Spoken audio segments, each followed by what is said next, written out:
मुलुक र जनताप्रति पूर्ण वफादार रही सत्यनिष्ठापूर्वक प्रतिज्ञा गर्छु। ईश्वरको नाममा शपथ लिन्छु कि नेपालको सार्वभौम सत्ता,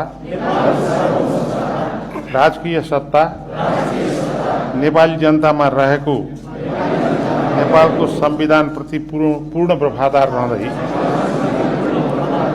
प्रतिनिधि सभाको सदस्य पदको कामकाज प्रचलित कानूनको अधीनमा रही मुलुक र जनताको सोझो चिताई कसैको डर नमानी पक्षपात नगरी पूर्वाग्रह वा खराब भावना नलिई पदीय गोपनीयता